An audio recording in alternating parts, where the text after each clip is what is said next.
तो चलिए पंडित जी से जल्दी से जान लेते हैं कि मकर संक्रांति के वो खास और अचूक उपाय जो हमें पितृ दोष से मुक्ति दिलाकर पितरों की कृपा दिला सकते हैं। बताइए पंडित जी, पितृ दोष से कैसे मुक्ति मिलेगी? देखो, दान और पुण्य से पितर प्रसन्न होते हैं, पिंडदान से पितर प्रसन्न होते हैं। पितरों को अगर आप प्रसन्न करना चाहते हैं तो दान पुण्य करिए, ठीक है। और जैसे पितरों के निमित्त तर्पण और जलदान करने से पितर दोष से मुक्ति मिलती है।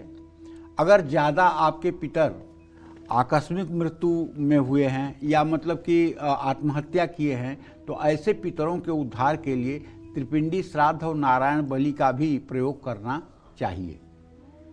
ऐसा माना जाता है कि गंगा जी ने खुद राजा भगीरथ के पूर्वजों का उद्धार करने के लिए समुद्र में मिल गई थी।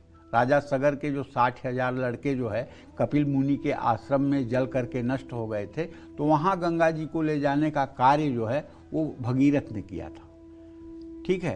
तो गया जी जो है वहाँ धर्मशिला है, वहाँ तर्पण करने से पितर तृप्त होते हैं। वहाँ एक फाल्गु नाम की नदी है, उस नदी की खासियत है को देखने में सूखी लगती है, लेकिन जहाँ भी फाल्गु नदी में आप 6 इंच जो है बालू हटा देंगे वहाँ पानी आ जाएगा और उसी पानी से पिंडदान किया जाता है। ऐसे आप देखेंगे तो कहीं आपको पानी का नाम निशान नहीं दिखाई देगा, हर जगह आपको बालू दिखाई देगी। लेकिन जब आप पिंडदान करने बैठेंगे और 4 इंच बालू 6 इंच हटाएंगे वहाँ पानी आ जाएगा। फाल्गु नदी एक ऐसी नदी है जो अब पूरे भारत में अपने आप में अनूठी नदी है। कहते हैं सीता जी का श्राप है कि फाल्गु नदी सूख जाएगी, ऐसा भी मान्यता है। और वहाँ धर्मशिला है, धर्मशिला पर पिंडदान करने से पितरों को मुक्ति मिलती है। मकर संक्रांति पर किया गया तर्पण, दान और देव पूजन अक्षय होता है। किसी की कुंडली में पितर दोष है तो गया, पुष्कर, कुरुक्षेत्र, गंगा नदी के घाट पर जाकर स्नान करें। घर में पानी में गंगा जल मिलाकर स्नान करें। पितर दोष से मुक्ति के लिए मकर संक्रांति पर दक्षिण दिशा की ओर मुँह करके स्नान करें। जल में कमल के फूल कुसा डालकर स्नान करें। ब्राह्मण को पीपल के पेड़ के नीचे बैठाकर खीर पूरी खिलाए। दही वड़े और सफ़ेद रसगुल्ले कौए को खिलाए। 9 बादाम के साथ एक नारियल किसी धर्मस्थान में दान करें।